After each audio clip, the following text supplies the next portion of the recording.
Welcome to Mechanical Gate Zone. My name is Rajat Gupta and we are going to continue our study of fluid mechanics.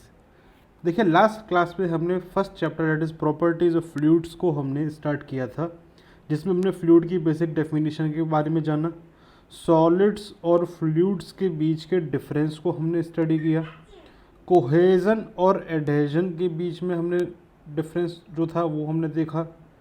उसके बाद फिर हमने no slip condition के बारे में जानकारी ली। फिर हमने ये देखा कि फ्लूइड का फ्लो एक्चुअल में होता किस तरीके से है। पूरा हमने इस डायग्राम के थ्रू, ये जो डायग्राम है इसके थ्रू हमने पूरी स्टडी की थी कि फ्लूइड फ्लो कैसे होता है, कैसे वेलोसिटी ग्रेडियंट का डेवलपमेंट होता है। फिर हमने डिस्कस किया था कंसेप्ट ऑफ कंटीनम, और कंसेप्ट ऑफ कंटीनम के बाद हम आज स्टार्ट करने जा रहे हैं प्रॉपर्टीज़ ऑफ फ्लूइड में सबसे पहली प्रॉपर्टी डेट इज़ डेंसिटी। ठीक है, डेट इज़ डेंसिटी। तो सबसे पहले हम आज यहाँ पे स्टार्ट करने जा रहे हैं। कल हमने इंट्रोडक्टरी पार्ट कंप्लीट किया था, आज हम स्टार्ट करने जा रहे हैं फ्लूइड प्रॉपर्टीज़। ठीक है, सबसे पहले समझिए कि प्रॉपर्टी होती क्या है। What is property? So properties are certain measurable characteristics. ठीक है, किसी भी सब्सटेंस की जो मेजरेबल कैरेक्टरिस्टिक्स होती हैं, जो किसी पर्टिकुलर इंस्टेंट पे किसी सब्सटेंस की स्टेट को डिफाइन करती हैं, उन कैरेक्टरिस्टिक्स को कहा जाता है क्या? प्रॉपर्टीज़। ठीक है, सो डिफरेंट सब्सटेंस की डिफरेंट प्रॉपर्टीज़ होंगी, लेकिन यहाँ पे जो हमारा सब्सटेंस है फ्लूइड, तो फ्लूइड के अंदर क्या क्या इम्पोर्टेंट प्रॉपर्टीज़ हैं उनके बारे में आज हम यहाँ पे डिस्कशन करने जा रहे हैं। तो माय डियर, सबसे पहली जो फ्लूइड प्रॉपर्टी पिक्चर में आती है, the first property which come into the picture is density, या फिर कह लें इसको क्या, मास डेंसिटी। डेंसिटी या फिर मास डेंसिटी, इसको रिप्रेजेंट करने के लिए हम सिंबल का यूज़ करते हैं, डेट इज़ रो। ठीक है, अब कोई आपसे पूछे डेंसिटी क्या होती है, तो बहुत सारे बच्चे जवाब देते हैं density is equals to mass upon volume. Question पूछा गया था कि व्हाट इज डेंसिटी, बच्चा बता रहा है डेंसिटी का फॉर्मूला डेट इज मास पर यूनिट वॉल्यूम। तो दोनों में काफ़ी अंतर है।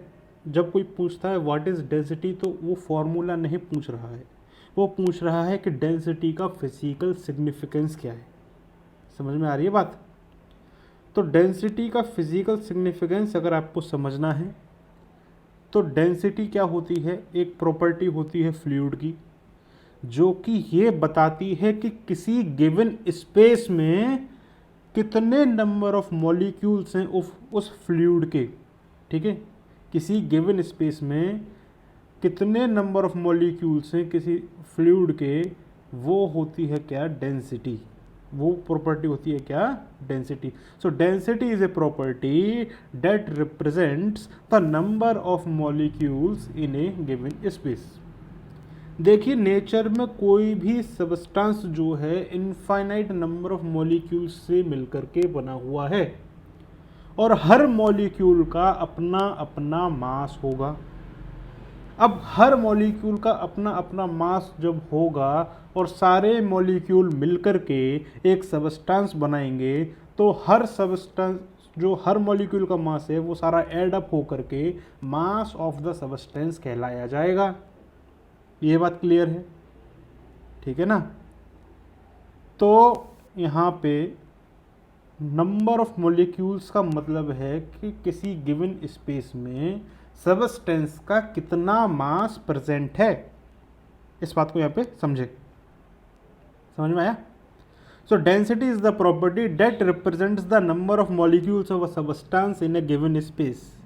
Actual में the number of molecules is representing the mass of that substance in a given space. If more amount of molecules are present, means more will be the mass in a given space, means more will be the density of that substance.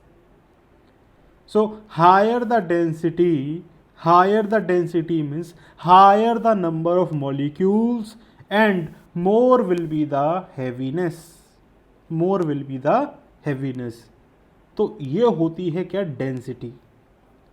So density का जो mathematical formula है वो क्या है, that is in a given amount of space, that is in a given volume, how much mass is present, that is nothing but density. So density is defined as mass per unit volume.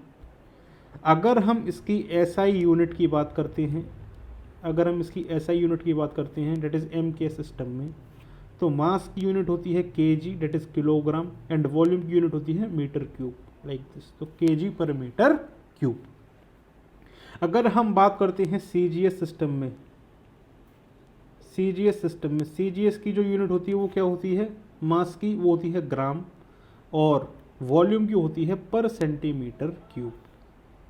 ये बात को आप यहाँ पे समझें.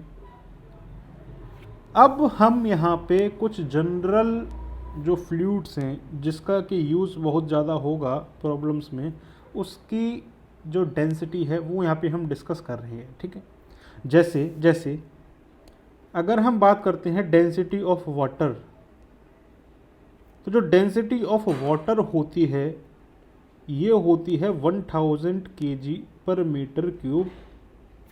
अभी यहाँ पे मैं आपको पूरा डिस्क्रिप्शन दूंगा कि ये जो डेंसिटी हम वाटर की स्टेट कर रहे हैं, डेट इज़ 1000 kg पर मीटर क्यूब, ये किसी गिवन एटमॉस्फेरिक कंडीशन पे डिफाइन की जा रही हैं. अभी हम पूरा पढ़ेंगे कि कैसे डेंसिटी वेरी करती है according to the atmospheric conditions. अगर हम बात करते हैं मरकरी की, तो जो मरकरी की डेंसिटी होती है माय डियर, वो होती है 13,600 kg पर मीटर क्यूब. इसी तरीके से अगर हम बात करते हैं डेंसिटी ऑफ एयर, तो ये होती है करीब 1.2 kg पर मीटर क्यूब. ठीक है, ये बात आपको समझ में आई. अगर आप यहाँ पे देखो, मैं क्या करता हूँ, density of mercury divided by density of water करता हूँ, तो यहाँ से मेरे को मिलेगा 13.6. तो यहाँ से हम ये देखते हैं कि जो डेंसिटी है मरकरी की वो है 13.6 times of density of water, which means that mercury is approximately 13.6 times heavier than water. ठीक है, तो गिवन स्पेस में मरकरी का मास जो है वो ज़्यादा होगा और वाटर का मास क्या होगा, कम होगा. मीन्स 1 मीटर क्यूब में अगर वाटर जो है 1000 kg आ रहा है, तो उसी 1 मीटर क्यूब में 13,600 kg मरकरी आ सकती है. ये बात आपको समझ में आई.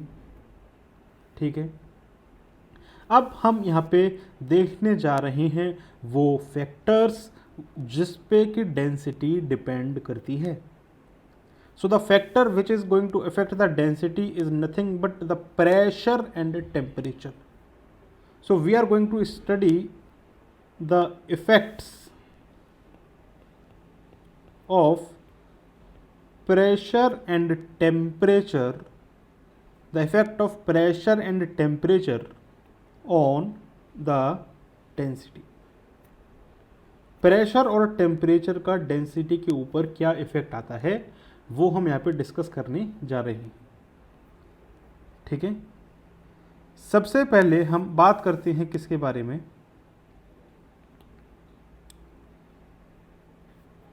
एक जनरलाइज्ड, मैं आपको एक प्रैक्टिकल डेटा यहाँ पे कुछ आपको देना चाहता हूँ. सबसे पहले उसको देखिए. तो हम यहाँ पे एक केस लेते हैं वाटर का. इन केस ऑफ वाटर, पानी का जब हम केस लें और पानी की जो डेंसिटी है at a different pressure and different temperature, वो अगर हम यहाँ पे नोट करें तो देखिए क्या डेटा हमको मिलता है। सबसे पहले यहाँ पे देखेंगे, अगर हम बात करते हैं 1 atmospheric pressure and 4 degree Celsius temperature, तो उस केस में जो डेंसिटी है वाटर की वो आती है 1000 kg पर मीटर क्यूब। अब हमने क्या किया कि प्रेशर को तो सेम रखा, डेट इज 1 एटमॉस्फेरिक प्रेशर, और हमने टेम्परेचर को इंक्रीज कर दिया 20 डिग्री सेल्सियस तक। तब हमने जब डेंसिटी की बात की वाटर की, तब हमने देखा कि जो वाटर की डेंसिटी है वो 998 kg पर मीटर क्यूब हो गई। अब हमने क्या किया कि टेम्परेचर को तो 20 डिग्री सेल्सियस पे ही रखा, लेकिन हमने प्रेशर इसका 100 एटमॉस्फेरिक प्रेशर तक ले गए। जब ऐसा हुआ तब हमने देखा कि जो डेंसिटी ऑफ वाटर है ये क्या है, 1003 kg पर मीटर क्यूब यहाँ पे हमको देखने को मिली। एक्चुअल में वाटर क्या है, लिक्विड है, ठीक है, वाटर क्या है, लिक्विड, क्योंकि फ्लूइड्स के अंदर लिक्विड्स और गैसेस दोनों आते हैं। तो यहाँ पे जो वाटर है, यहाँ पे हमने केस लिया है लिक्विड का, ठीक है, लिक्विड्स के केस की यहाँ पे हम बात कर रहे हैं, the effect of pressure and temperature on the density of liquids, ठीक है। सबसे पहले इस बात को यहाँ पे समझें, हम स्टार्टिंग में ये दो केस, स्टार्टिंग के ये दो केस लेते हैं अगर, तो क्या हो रहा है इसके बारे में हम यहाँ पे डिस्कशन करते हैं, ठीक है। यहाँ पे देखिए, जैसे ही ये कोई हमारे पास मान लीजिए बीकर है एक, ठीक है, ये एक हमारे पास बीकर है जिसके अंदर वाटर भरा हुआ है, जिसके अंदर क्या भरा हुआ है, वाटर भरा हुआ है। अब इस बीकर में इनिशियली, ये जो बीकर है ये 1 एटमॉस्फेरिक प्रेशर पे रखा हुआ है, और इनिशियली इस वाटर का टेम्परेचर जो था वो 4 डिग्री सेल्सियस था, और उस इंस्टेंट पे जो वाटर की डेंसिटी थी वो थी 1000 kg पर मीटर क्यूब। जैसे ही इस वाटर का टेम्परेचर 4 डिग्री सेल्सियस से 20 डिग्री सेल्सियस गया, मतलब जैसे ही पानी का टेम्परेचर सेम प्रेशर पे रख करके हमने क्या किया, इंक्रीज़ किया, तब हमने देखा कि जो डेंसिटी थी वो हो गई डिक्रीज, बहुत ही छोटे अमाउंट में, समझ रहे हैं। तो टेम्परेचर बढ़ाने पर डेंसिटी जो है वो डिक्रीज हो रही है, ठीक है, टेम्परेचर बढ़ाने पर जो डेंसिटी है वो हो रही है डिक्रीज। इसका रीज़न क्या है, जैसे ही आप टेम्परेचर इंक्रीज करते हैं, जैसे ही आप टेम्परेचर इंक्रीज करते हैं तो वाटर के जो दो मॉलिक्यूल्स होंगे उनके बीच का जो डिस्टेंस होगा, that is intermolecular distance of the between the two molecules of the water will increase as the temperature is going to increase. अब जैसे ही टेम्परेचर क्या हुआ, इंक्रीज हुआ, इनके बीच का जो इंटरमॉलिक्यूलर डिस्टेंस है वो बढ़ जाएगा। अब इंटरमॉलिक्यूलर डिस्टेंस अगर बढ़ गया, लेट अस से कि ये हमारे पास क्या है, क्लोज्ड कंटेनर है, ठीक है, क्लोज्ड कंटेनर नहीं, सॉरी, इसको मैं इरेज करता हूँ, ठीक है। तो जैसे ही इंटरमॉलिक्यूलर डिस्टेंस इनके बीच में बढ़ा तो ये जो दो मॉलिक्यूल्स थे वो दूर दूर चले जाएंगे, और जब ये दो मॉलिक्यूल्स दूर दूर चले जाएंगे मतलब ये होगा कि in a given space the number of molecules we are going to see will become less. इसका मतलब टेम्परेचर बढ़ाओगे, इंटरमॉलिक्यूलर डिस्टेंस बढ़ जाएगा, जिसकी वजह से the number of molecules in a given space will become less, जिसकी वजह से डेंसिटी डिक्रीज होती हुई आपको यहाँ पे दिखेगी, ठीक है। ये बात आपको समझ में आई। इसके बाद यहाँ पे क्या हो रहा है, अब यहाँ पे देखो, ये दो केस हमने लिए स्टार्टिंग के, this is case number A, this is case number B and this is case number C. Starting में हमने ए और बी का कंसीडरेशन किया था, जिसमें कि हमने प्रेशर को फिक्स रखा था 1 एटमॉस्फेरिक कंडीशन पे और टेम्परेचर को 4 डिग्री सेल्सियस से 20 डिग्री सेल्सियस पे लेकर के गई थी। अब हम बात करने जा रहे हैं बी और सी कंडीशन की, बी और सी कंडीशन की एक साथ। यहाँ पे हम क्या कर रहे हैं, टेम्परेचर को फिक्स कर रहे हैं 20 डिग्री सेल्सियस पे, लेकिन प्रेशर को हम बढ़ा रहे हैं 1 एटमॉस्फेरिक प्रेशर से 100 एटमॉस्फेरिक प्रेशर। तो इस बात को यहाँ पे आप समझो कि मैंने यहाँ पे इसको थोड़ा सा बड़ा बना दिया कंटेनर को, ठीक है। अब मैं यहाँ पे आपको दिखाने जा रहा हूँ क्या, एक ये मैंने यहाँ पे क्या लगा दी, पिस्टन लगा दिया। ये हमारे पास क्या है, यहाँ पे पिस्टन है एक, ठीक है। ये हमारे पास यहाँ पे क्या है, पिस्टन है। तो यहाँ पे क्या है कि यहाँ पे ये जो वाटर का जो मास है वो तो क्या है, फिक्स्ड, ठीक है। वाटर एक क्लोज्ड सिस्टम में रखा हुआ है, ठीक। तो यहाँ पे वाटर का जो मास है वो क्या है, फिक्स। डेंसिटी का फॉर्मूला बेटा ध्यान से देखना, डेंसिटी का फॉर्मूला होता है मास पर unit volume. So for a fixed mass density will vary inversely proportional with volume. अब यहाँ पे क्या हो रहा है कि आपने भले ही पानी का टेम्परेचर 20 डिग्री सेल्सियस पे मेंटेन किया हुआ है, लेकिन आपने क्या किया कि आपने इस पिस्टन पे फोर्स लगाया, जिसकी वजह से ये पिस्टन क्या कर रही है, इसके ऊपर, इस फ्लूइड के ऊपर, इस पानी के ऊपर प्रेशर अप्लाई कर रही है। और इसने फोर्स इस तरीके से लगाया अपने पिस्टन पे कि पानी का जो प्रेशर था वो 1 एटमॉस्फेरिक प्रेशर से बढ़ करके 100 एटमॉस्फेरिक प्रेशर तक चला गया eight the same temperature 20 degree Celsius. तो अब आप यहाँ पे देखो, जब आप इसके ऊपर फोर्स लगाओगे तो ये पिस्टन जो है नीचे खिसक करके यहाँ आ जाएगी, और जब ये पिस्टन नीचे खिसक करके यहाँ आ गई तो जो पानी इतने वॉल्यूम में था वो इतने ही वॉल्यूम में रह गया। मीन्स वॉल्यूम क्या हो रहा है, कम हो रहा है, जैसे ही आप क्या कर रहे हो, प्रेशर बढ़ा रहे हो। So in a closed system, if pressure increased, then for a fixed mass, volume will decrease. अब वॉल्यूम विल डिक्रीज, तो आप देखो for a fixed mass volume अगर डिक्रीज करता है तो ये जो डेंसिटी है ये इंक्रीज करेगी। इसीलिए आपने भले ही टेम्परेचर 20 डिग्री सेल्सियस रखा, जैसे ही आपने प्रेशर 1 एटीएम से 100 एटीएम लेके गए, डेंसिटी जो थी वाटर की वो 998 से 1003 kg पर मीटर क्यूब हो गई। बोलो हाँ। तो प्रेशर बढ़ाओगे तो डेंसिटी बढ़ेगी, टेम्परेचर बढ़ाओगे तो डेंसिटी घटेगी।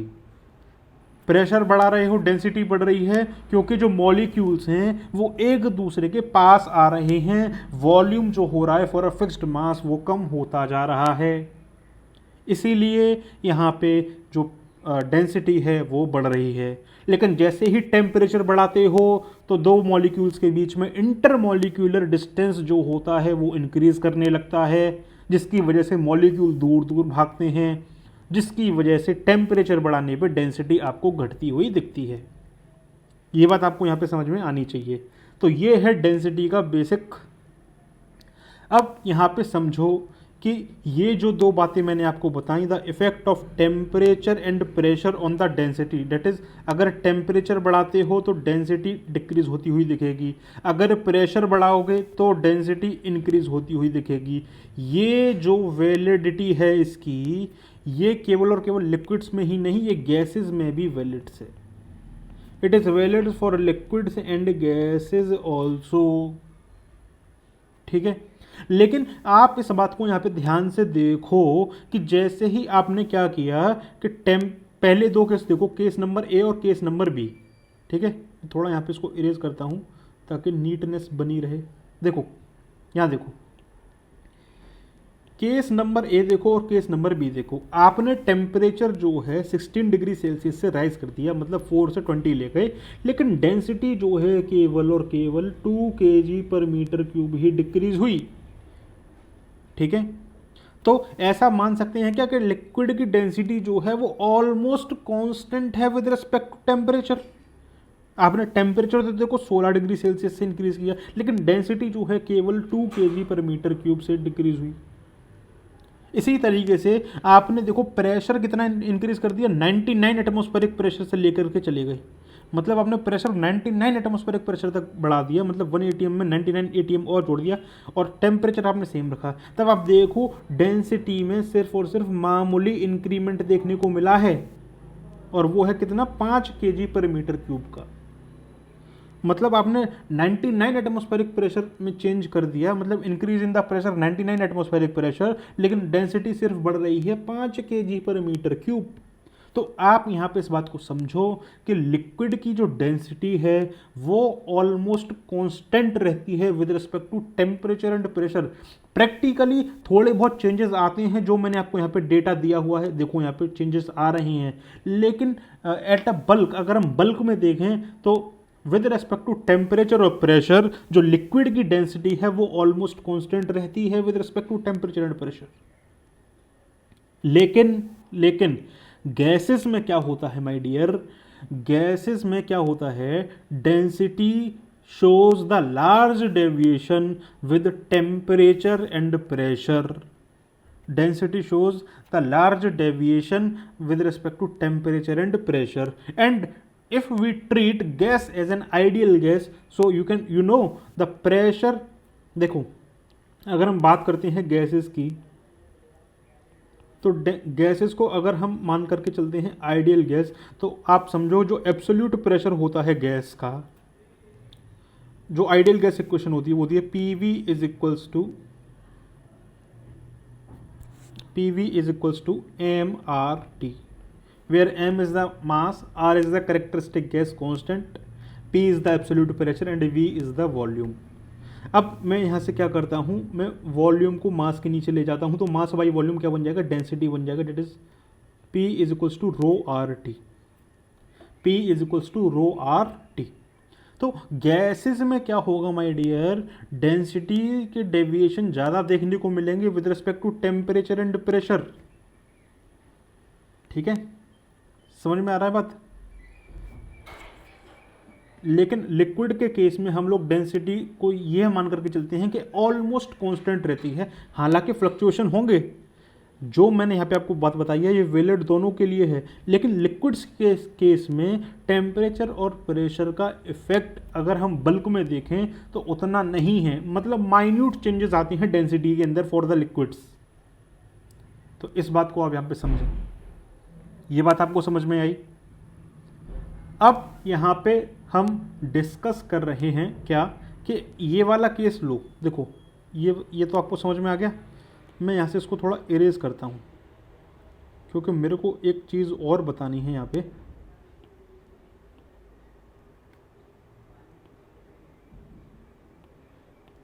देखो यहाँ पे क्या हो रहा है, अगर आप केस नंबर बी और सी के डेटा को देखो तो क्या हो रहा है कि आपने प्रेशर जो इंक्रीज किया वो किया कितना, 99 atmospheric pressure, means 1 ATM pressure से 100 ATM प्रेशर तक वाटर की डेंसिटी को ले गई एट द सेम टेम्परेचर। लेकिन आपने देखा कि जो डेंसिटी में चेंज आया वो आया सिर्फ और सिर्फ कितना, 5 kg पर मीटर क्यूब ही इंक्रीज कर पाई। ठीक है, तो आपने देखा कि जो डेंसिटी थी वो सिर्फ और सिर्फ 5 kg पर मीटर क्यूब ही बढ़ पाई जब आपने प्रेशर को 1 ATM से बढ़ा करके 100 ATM तक ले गई। तो यहाँ पे देखो कि परसेंटेज चेंज इन डेंसिटी कितना आ रहा है, तो चेंज इन डेंसिटी हो गया +5 और इनिशियल डेंसिटी कितना था 998, और जब परसेंटेज चेंज देखोगे तो ये करीब करीब 0.5% यहाँ पे आपको देखने को मिलेगा। तो किसी फ्लूइड की डेंसिटी में अगर चेंज मात्र 0.5% आता है तब हम उसको ट्रीट करते हैं क्या, इनकम्प्रेसिबल फ्लूइड, इनकम्प्रेसिबल फ्लूइड। ठीक है, तो यहाँ पे इनकम्प्रेसिबल फ्लूइड्स की यहाँ पे हम बात करते हैं क्या,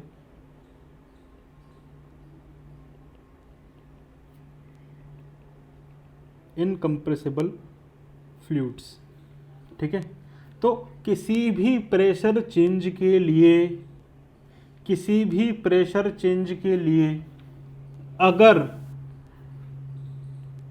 परसेंटेज चेंज इन डेंसिटी 0 आता है for any pressure change greater than 0, तब हम कहते हैं कि उस फ्लूइड की जो कंप्रेसिबिलिटी है, उस फ्लूइड की जो कंप्रेसिबिलिटी है वो क्या है, 0 है। लेकिन प्रैक्टिकली हमने यहाँ पे देखा था कि प्रेशर में इंक्रीमेंट करते समय हमने यहाँ पे देखा था लिक्विड्स के केस में कि डेंसिटी में बहुत ही चेंज आ रहा है, लेकिन माइन्यूट चेंज आ रहा है। ठीक है, तो अप्रोक्सीमेशन हम यहाँ पे ये करते हैं कि प्रेशर बढ़ाने पे अगर किसी फ्लूइड की डेंसिटी में परसेंटेज चेंज अगर 5% से लेस है, ठीक है, कितना है, 5% से लेस है, डेट इज 0.5%, तब हम उस फ्लूइड को कंसीडर करते हैं क्या, इनकम्प्रेसिबल फ्लूइड्स, इनकम्प्रेसिबल फ्लूइड्स। तो लिक्विड्स जो होते हैं इसलिए इनको ट्रीट किया जाता है इनकम्प्रेसिबल फ्लूइड। ठीक है, लिक्विड को इसीलिए ट्रीट किया जाता है इनकम्प्रेसिबल फ्लूइड्स, ये अप्रोक्सीमेशन कंसीडर किया जाता है। इस बात को आप यहाँ पे समझेंगे। अब यहाँ पे एक बात और है समझने वाली, और वो ये है कि इनकम्प्रेसिबल फ्लूइड, अब यहाँ पे देखो कुछ बच्चे जो होंगे जो पहले से थोड़ा बहुत फ्लूइड मैकेनिक्स पढ़ रखे होंगे, वहाँ पे इनको आएगा यहाँ पे डाउट, क्या कि इनकम्प्रेसिबल फ्लूइड्स और इनकम्प्रेसिबल फ्लूइड फ्लो दो अलग अलग टर्म हैं माय डियर।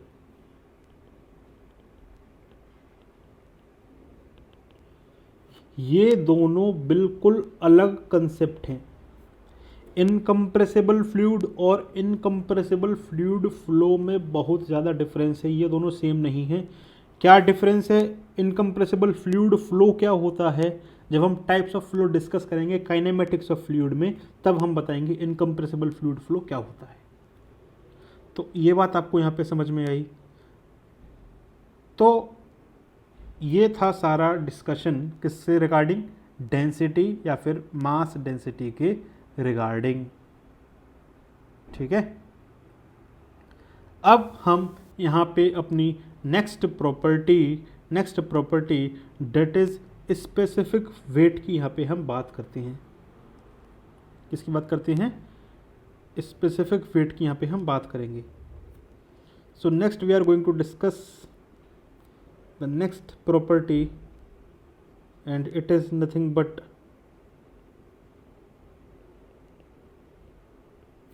specific weight। इसको हम लोग गामा से रिप्रेजेंट करेंगे। ठीक है, इसको हम लोग गामा से रिप्रेजेंट करेंगे स्पेसिफिक वेट को। देखो, किसी भी सबस्टेंस की अगर आप डेंसिटी को डिफाइन करते हो तो किसी पर्टिकुलर स्पेसिफिक टेम्परेचर और प्रेशर पे डिफाइन करते हो। अगर मैं बोल रहा हूँ कि वाटर की डेंसिटी कितनी, अगर कोई आपसे पूछे कि वाटर की डेंसिटी क्या होती है, तब आप उससे उल्टा ये पूछें कि किस कंडीशन की बात कर रहे हैं, कि क्या टेम्परेचर और किस प्रेशर पे आप पूछना चाह रहे हैं कि वाटर की डेंसिटी क्या होती है। ठीक है, तो ये जो प्रॉपर्टीज़ हैं ये डिफाइन की जाती हैं eight a given state, that is at a specific temperature and pressure. इसी तरीके से स्पेसिफिक वेट भी ऐसी ही है। तो यहाँ पे देखो मैं क्या कह रहा हूँ, specific weight is nothing but the weight per unit volume at the specific temperature and pressure. So specific weight is nothing but the weight per unit volume at a given pressure and temperature. ठीक है, जानते हैं बहुत ही अच्छे तरीके से wait क्या होता है, बॉडी का mass into acceleration due to gravity divided by the volume. If you know the mass upon volume is nothing but the density into acceleration due to gravity. ठीक है, ये बात आपको समझ में आई। अब यहाँ पे देखो क्या, जो स्पेसिफिक वेट आया वो आया density into acceleration due to gravity. ठीक है, तो अगर कोई इसकी यूनिट की बात करता है तो कुछ नहीं, वेट का यूनिट होता है न्यूटन और वॉल्यूम का यूनिट होता है मीटर क्यूब। तो newton per metre cube is the SI unit of the specific weight. ठीक है, ये बात आपको क्लियर है। अब यहाँ पे देखो, अगर हम बात करते हैं किसके बारे में, वाटर के बारे में, तो वाटर का स्पेसिफिक वेट अगर आपको यहाँ पे चाहिए तो वाटर की डेंसिटी को लेटेस्ट से कितनी है 1000, और acceleration due to gravity on earth कितना होता है, डेट इज 9.81। तो यहाँ पे आप देखो जो वाटर का स्पेसिफिक ग्रेविटी है वो है कितना 9810 न्यूटन पर मीटर क्यूब। ठीक, तो यहाँ पे आप इस बात को समझें कि जो स्पेसिफिक वेट है वो किस किस चीज़ पर डिपेंड करता है। वो फंक्शन होता है किसका, टेम्परेचर का, वो फंक्शन होता है किसका, प्रेशर का, और एक और चीज़ यहाँ पे आ जाती है क्या, लोकेशन। देखो स्पेसिफिक वेट जो है वो होता है multiplication of density into acceleration due to gravity. अब डेंसिटी खुद टेम्परेचर और प्रेशर पे डिपेंड करती है, और एक्सेलरेशन ड्यू टू ग्रेविटी जो है वो डिपेंड करता है किस लोकेशन पे है, फिजिक्स में पढ़े होंगे। इसीलिए स्पेसिफिक वेट जो होता है वो इन 3 पैरामीटर्स पे डिपेंड करता है, that is temperature, pressure and location. I hope आपको ये समझ में आया होगा। तो ये जो प्रॉपर्टी थी ये थी स्पेसिफिक वेट। इसका दूसरा नाम क्या है, वेट डेंसिटी। ठीक है, वेट डेंसिटी। नेक्स्ट जो हमारी थर्ड प्रॉपर्टी आती है, उसका नाम है specific gravity. So the third property which we are going to discuss is specific gravity and it is represented by a symbol capital S। देखो स्पेसिफिक ग्रेविटी जो होती है ये डिफाइन की जाती है as a ratio of the density of fluid divided by the density of the standard fluid. इस तरीके से स्पेसिफिक ग्रेविटी को डिफाइन किया जाता है। अब यहाँ पे डिपेंड करता है कि फ्लूइड कौन सा है। अगर फ्लूइड लिक्विड की बात हो रही है, अब अगर गैस की बात हो रही है तो दोनों में अंतर है। अगर बात करते हैं लिक्विड की तो यहाँ पे जो स्टैंडर्ड फ्लूइड लेंगे वो लेंगे किसका, वाटर। अगर हम बात करते हैं गैस की तो जो स्टैंडर्ड फ्लूइड लिया जाएगा वो क्या लिया जाएगा, एयर लिया जाएगा। तो अगर बात कर रहे हैं लिक्विड्स के केस में तो किसी लिक्विड की स्पेसिफिक ग्रेविटी क्या होती है, लिक्विड का डेंसिटी डिवाइडेड बाय वाटर का डेंसिटी। अगर किसी पर्टिकुलर गैस की बात कर रही हो तो गैस का डेंसिटी डिवाइडेड बाय एयर का डेंसिटी। अब क्योंकि ये एक रेशियो है दो लाइक क्वांटिटीज़ का, मतलब ऊपर न्यूमरेटर में भी डेंसिटी, डेनोमिनेटर में भी डेंसिटी, तो ये रेशियो जो है लाइक क्वांटिटीज़ का रेशियो है, तो ये हो जाएगा डायमेंशनलेस या फिर यूनिटलेस। ठीक है, so in case of liquids standard fluid is water, in case of gases standard fluid is air. Specific gravity का क्या सिग्निफिकेंस है, ये बताता है कि कौन सा फ्लूइड हैवियर है और कौन सा फ्लूइड लाइटर है देन द वाटर या फिर एयर। अगर हम बात कर रहे हैं किसी लिक्विड की,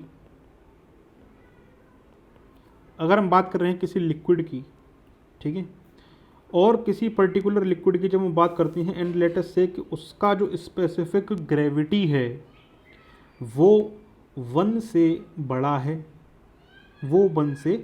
है, इसका मतलब क्या हुआ कि जो डेंसिटी होगा उस लिक्विड का इन कंपैरिजन टू वाटर, ये रेशियो 1 से बड़ा होगा। इसका मतलब क्या है कि जो density of the liquid is greater than the density of water. इसका मतलब ये है कि कोई ऐसा लिक्विड जिसकी स्पेसिफिक ग्रेविटी 1 से ज़्यादा है तो वो लिक्विड वाटर के मुकाबले ज़्यादा हेवियर होगा। ऐसे ही अगर हम बात करें किसी ऐसे लिक्विड की जिसका स्पेसिफिक ग्रेविटी 1 है, इसका मतलब ये है कि वो फ्लूइड वो लिक्विड कुछ नहीं वाटर ही है, क्योंकि density of the liquid will become density of water, then in that case you can observe that the specific gravity will comes out to be 1। और किसी फ्लूइड का अगर स्पेसिफिक ग्रेविटी, किसी लिक्विड का अगर स्पेसिफिक ग्रेविटी 1 आता है तो वो लिक्विड वाटर होता है। इसी तरीके से अगर कोई लिक्विड ऐसा है जिसका स्पेसिफिक ग्रेविटी 1 से कम है तो इसका मतलब density of liquid divided by density of water का रेशियो 1 से कम है। इसका मतलब जो लिक्विड है जिसका स्पेसिफिक ग्रेविटी 1 से कम है वो हल्का है इन कंपैरिजन टू वाटर। तो अगर हम बात करें फॉर एग्जांपल मरकरी की, अगर हम मरकरी के स्पेसिफिक ग्रेविटी की बात करते हैं तो ये होता है density of the mercury that is 13,600 divided by the density of water that is 1000। इसका मतलब ये है कि density of the mercury specific gravity of the mercury comes out to be 13.6 and it is representing that mercury is 13.6 times heavier than the water। तो ये होता है क्या, स्पेसिफिक ग्रेविटी। आई होप आपको यहाँ पे समझ में आया होगा। तो माय डियर, अब हम स्टार्ट करने जा रहे हैं अपना 4th प्रॉपर्टी, और बहुत ही ज़्यादा इम्पोर्टेंट है अपने आप में, बहुत ही इन डेप्थ एनालिसिस हम उसकी करेंगे, और उसका नाम है बल्क मॉड्यूलस। क्या है उसका नाम? Bulk modulus. So let us start with the next property, that is the property number 4, और उसका नाम है क्या? Bulk modulus. देखो, बल्क मॉड्यूलस की यहाँ पे हम बात करेंगे, या फिर किसी बुक्स के अंदर बल्क मॉड्यूलस के बदले डिफाइन किया जाता है कंप्रेसिबिलिटी को। लेकिन ये दोनों अलग अलग टर्म है लेकिन इंटर रिलेटेड हैं। या तो बल्क मॉड्यूलस बोलो, ठीक है, लेकिन देखो फिजिकल सिग्निफिकेंस दोनों का अलग अलग है लेकिन दोनों इंटर रिलेटेड है। तो मैं बल्क मॉड्यूलस ना लिख करके वही लिखता हूँ जो टेक्स्ट बुक्स में देखने को मिलता है। तो जो नेक्स्ट प्रॉपर्टी है वो है क्या? कंप्रेसिबिलिटी। कंप्रेसिबिलिटी, और इस कंप्रेसिबिलिटी को हम लोग डिफाइन करते हैं एक सिंबल से, डेट इज बीटा। ठीक है, यहाँ पर आप ध्यान दें, जब हमने डिस्कशन किया था फर्स्ट लेक्चर में, ये वाला फिगर देखिए, ये वाला, जब हमने डिस्कशन किया था अपने फर्स्ट लेक्चर में, तब हमने वहाँ पर एक बात आपको बताई थी, और वो बात क्या थी? वो था कि सॉलिड तो क्या कर सकता है? रेजिस्ट कर सकता है टेंसाइल शेयर कंप्रेसिव फोर्स को up to a certain limit, लेकिन फ्लूइड के अंदर टेंसाइल स्ट्रेंथ नहीं होती है। फ्लूइड जो है शेयर फोर्स को रेजिस्ट नहीं कर सकता।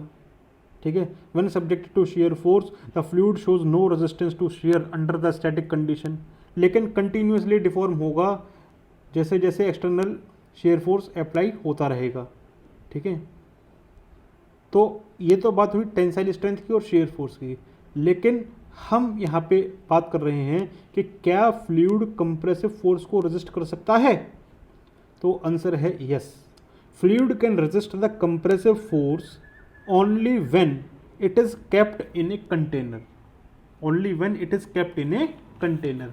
तो इस बात को यहाँ पे आप समझें, मतलब किसी कंटेनर के अंदर फ्लूइड रखा हुआ है, अब उस फ्लूइड के ऊपर हम क्या लगा रहे हैं? कंप्रेसिव फोर्स लगा रहे हैं।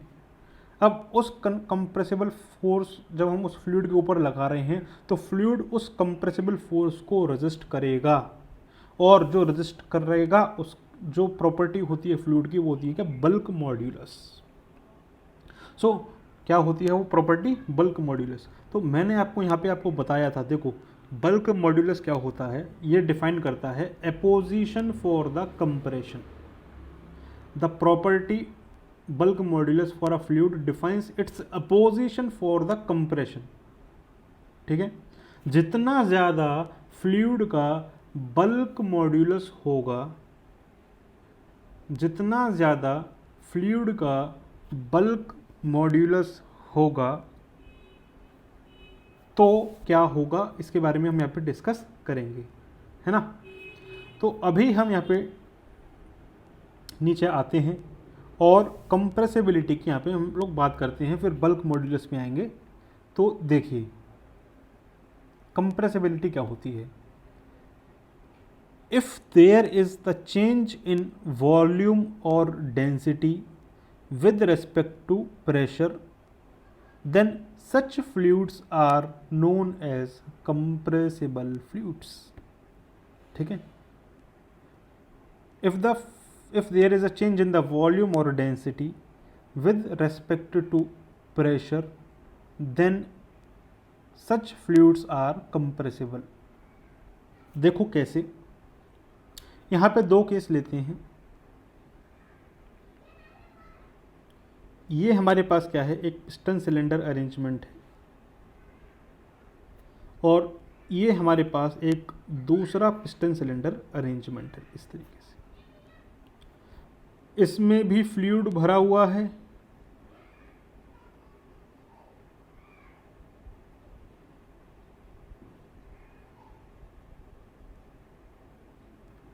और इसमें भी फ्लूइड भरा हुआ है।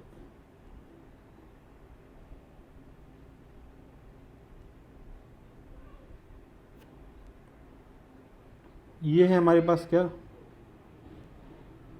पिस्टन, ये है हमारे पास क्या, पिस्टन।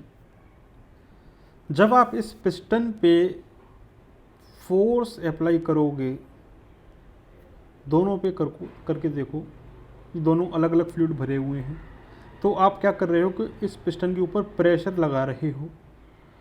प्रेशर लगाने पे इसका जो लिक्विड है, इसके अंदर जो लिक्विड है, let us mark with it be, इसके अंदर जो लिक्विड है, लेट अस से कि लिक्विड नंबर ए, और इसके अंदर जो लिक्विड है वो है लिक्विड नंबर बी। जब आप इस पिस्टन के ऊपर प्रेशर लगाओ और ये जो लिक्विड है इसका वॉल्यूम चेंज ना हो, वॉल्यूम चेंज ना हो फॉर मतलब for a given mass volume change नहीं है, मतलब डेंसिटी भी चेंज नहीं हो रही है, मतलब अगर इसमें चेंज नहीं है, डेट इज नो चेंज, तब हम बोलेंगे क्या कि ये जो कैटेगरी है किसकी है, इनकम्प्रेसिबल फ्लूइड की कैटेगरी है, इनकम्प्रेसिबल फ्लूइड की कैटेगरी है। लेकिन अगर कोई ऐसा फ्लूइड है, लेट अस से, देखो ये क्या है, लिक्विड है, ये जो लिक्विड, देखो यहाँ पे एक गलती हो गई क्या, देखो यहाँ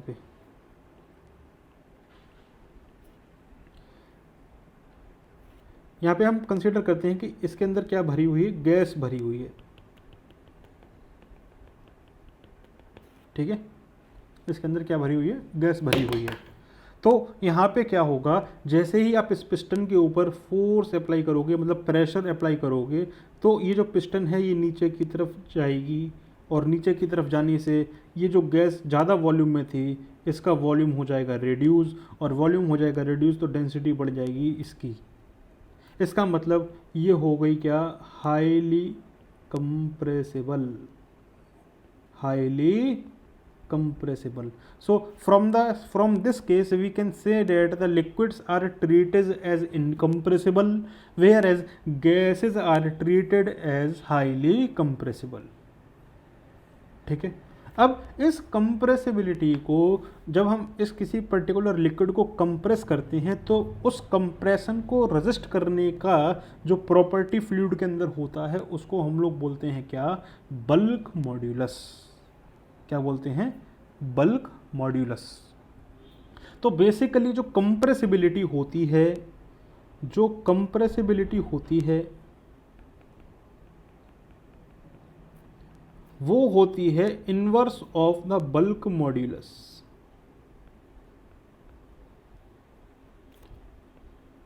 inverse of the bulk modulus, ठीक है।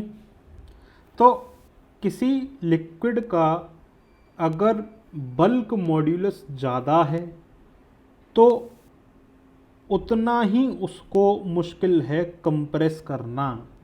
मीन्स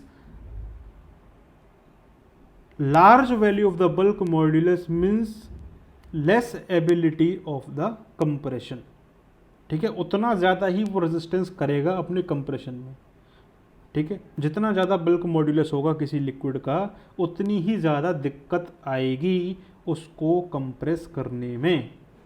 यहाँ पे आप इस बात को समझें, ठीक है। So higher the value of bulk modulus lesser will be the compressibility of that fluid. Clear. अब यहाँ पे हम समझते हैं कि बल्क मॉड्यूलस क्या होता है, ठीक है। तो आपने यहाँ पे देखा कंप्रेसिबिलिटी जो है वो बल्क मॉड्यूलस का इनवर्स है। क्लियर। तो आप यहाँ पे देखो, यहाँ पे मैं आपको एक एग्जांपल यहाँ पे आपको देता हूँ। बल्क मॉड्यूलस को बेसिकली हम लोग एक सिंबल के से रिप्रेजेंट करते हैं। अगर हम बात करते हैं लिक्विड्स की, तो लिक्विड्स के अंदर अगर हम बात करते हैं वाटर की, तो वाटर का जो बल्क मॉड्यूलस होता है वो होता है कितना, 2 × 10⁶ kilo Newton per metre square. However अगर हम बात करते हैं गैसेस की और हम एग्जांपल लेते हैं एयर का, तो उसका जो बल्क मॉड्यूलस होता है वो होता है केवल और केवल 100 kilo Newton per metre square. तो आप देखो जो बल्क मॉड्यूलस है वाटर का वो बहुत ज़्यादा है in comparison to the bulk modulus of air. इसीलिए जितना ज़्यादा बल्क मॉड्यूलस उतनी ही कम कंप्रेसिबिलिटी। इसलिए वाटर जो है वो ट्रीट किया जाता है एज अ इनकम्प्रेसिबल फ्लूइड। इसकी unit kilo Newton per metre square कैसे आई वो अभी हम डिस्कस करेंगे बाद में जब हम बल्क मॉड्यूलस को डिफाइन करेंगे। लेकिन फिलहाल के लिए आप अभी इतना समझें कि जितना ज़्यादा बल्क मॉड्यूलस उतनी ही कम क्या होगी, कंप्रेसिबिलिटी होगी। So liquids have the more opposition than the gases for compression and considered as incompressible. ये मैंने आपको प्रैक्टिकल डेटा भी यहाँ पे दे दिया। ये बात आपको यहाँ पे समझ में आई, क्लियर है। अब यहाँ पे हम डिस्कस करते हैं कि बल्क मॉड्यूलस क्या होता है। एक्चुअल में ये टॉपिक तो जो है स्ट्रेंथ ऑफ मटेरियल्स का है, लेकिन फिर भी यहाँ पे हमको बल्क मॉड्यूलस को डिफाइन करना ज़रूरी है। तो देखते हैं बल्क मॉड्यूलस क्या होता है माय डियर।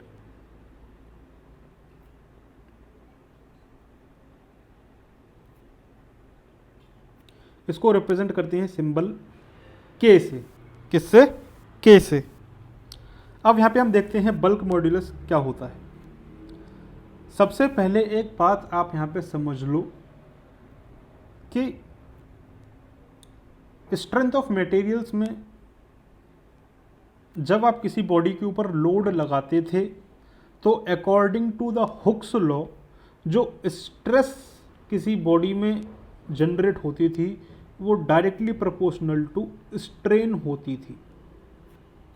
डिपेंड करता है कि टाइप ऑफ लोड कैसा है। अगर लोड टेंसाइल है तो टेंसाइल स्ट्रेस, लोड अगर कंप्रेसिव है तो कंप्रेसिव स्ट्रेस, अगर लोड आपका टेंजेंशियल है तो शियर स्ट्रेस, और उसी के करस्पॉन्डिंग लोड जिसके जैसा होगा लोड उसी के अकॉर्डिंग उसके अंदर आएगा क्या, स्ट्रेन। अगर टेंसाइल है तो एलोंगेट होगा, कंप्रेस है तो कॉन्ट्रैक्ट होगा, शियर है तो एंगुलर डिफॉर्मेशन आपको देखने को वहाँ मिलेंगे। ये सब सोम में पढ़ाया जाता है। तो इस प्रोपोर्शनलिटी को हटाने के लिए यहाँ पर जो स्ट्रेस और स्ट्रेन का रेशियो होता है वही होता है क्या,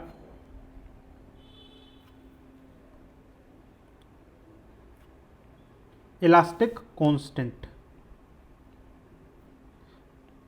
क्या होता है? Elastic constant. अब सिंपल सी बात है, अगर आप केस लेते हो इस बार का, फॉर एग्जांपल ये बार है, यहाँ पे आपने इसको फोर्स लगा के खींचा तो इसके अंदर जो स्ट्रेस प्रोड्यूस होगी वो होगी नॉर्मल टेंसाइल स्ट्रेस, और जो स्ट्रेन प्रोड्यूस हुआ वो हुआ let's say epsilon, date is the इस तरीके से, that is delta L by L. तो यहाँ पे जो इलास्टिक कांस्टेंट आता है वो होता है मॉड्यूलस ऑफ इलास्टिसिटी। ठीक है, 3 इलास्टिक कांस्टेंट होते हैं, that is modulus of elasticity, modulus of rigidity and bulk modulus. ये 3 इलास्टिक कांस्टेंट होते हैं। ई होता है मॉड्यूलस ऑफ इलास्टिसिटी, जी होता है मॉड्यूलस ऑफ रिजिडिटी। जी तब पिक्चर में आता है जब बॉडी के ऊपर लगने वाला जो फोर्स होता है वो होता है टेंजेंशियल डायरेक्शन में, जब एंगुलर डिफॉर्मेशन देखने को मिलता है। और इसी तरीके से एक होता है बल्क मॉड्यूलस। बल्क मॉड्यूलस तब देखने को मिलता है जब किसी बॉडी पे लगती है क्या, हाइड्रोस्टैटिक स्ट्रेस। मीन्स अगर किसी फ्लूइड एलिमेंट को आप कंसीडर करें और उसके ऊपर लगने वाले जो स्ट्रेस हैं वो हर डायरेक्शन में, तीनों ट्रायक्सियल डायरेक्शन में सेम प्रेशर, यहाँ पे अगर आप यहाँ पे देखें तो ये होता है कि हाइड्रोस्टैटिक स्ट्रेस की कंडीशन। ठीक है, तो यहाँ पर जो बल्क मॉड्यूलस है माय डियर एक इलास्टिक कांस्टेंट है, लेट अस दिस इज के। तो ये डिफाइन किया जाएगा क्या, स्ट्रेस। कौन सा स्ट्रेस, हाइड्रोस्टैटिक स्ट्रेस। और जो हाइड्रोस्टैटिक स्ट्रेस के करस्पॉन्डिंग जो स्ट्रेन प्रोड्यूस होती है वो होती है my dear volumetric strain, volumetric strain. ठीक है, तो अगर मैं यहाँ पे देखो एक आपको सिंपल सा, बहुत ही सिंपल लैंग्वेज में यहाँ पे मैं आपको समझाता हूँ, देखो कैसे, बड़े ध्यान से देखने की ज़रूरत है। देखो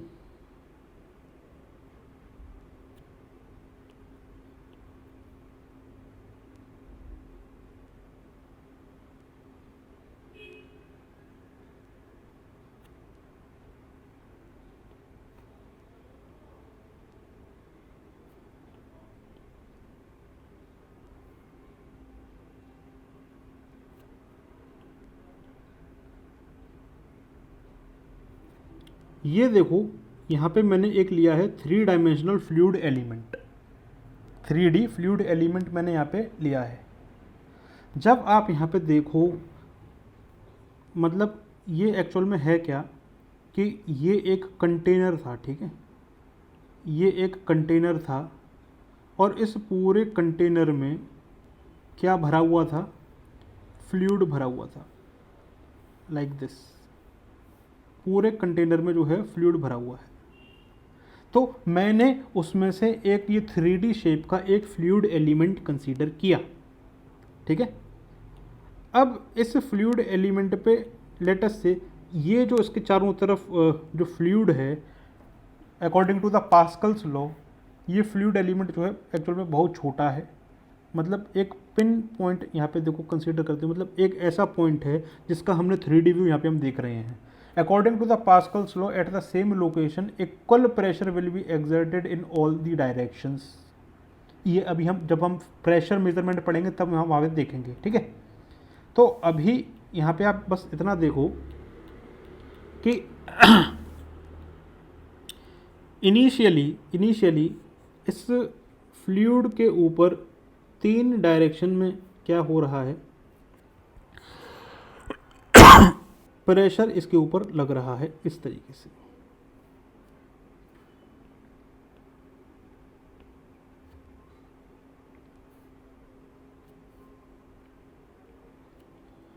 और इस डायरेक्शन में भी लग रहा होगा लाइक दिस।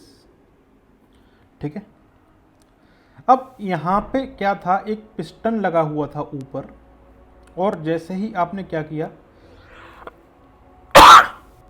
इस पिस्टन को ऊपर आपने क्या किया, फोर्स अप्लाई किया, तो ये क्या होगा, पानी के अंदर क्या होगा, प्रेशर होगा इंक्रीज। तो लेटस से इनिशियली जो प्रेशर था वो था P। अब इनिशियली जो प्रेशर था वो था P, तो ये प्रेशर लेटस से चेंज हो गया कितना, P प्लस डी पी।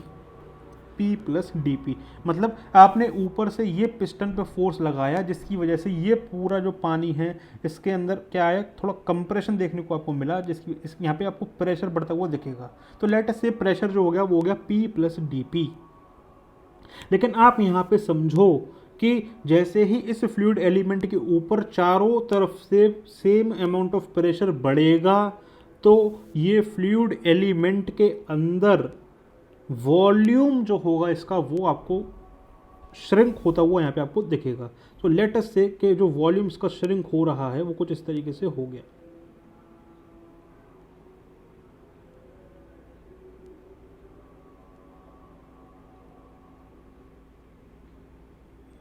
इस तरीके से, मतलब पहले क्या था, वॉल्यूम V था, लेकिन अब ये जो आपका फ्लूइड एलिमेंट है, अब ये जो आपका फ्लूइड एलिमेंट है ये इसका जो वॉल्यूम हो गया ये हो गया V माइनस डी वी।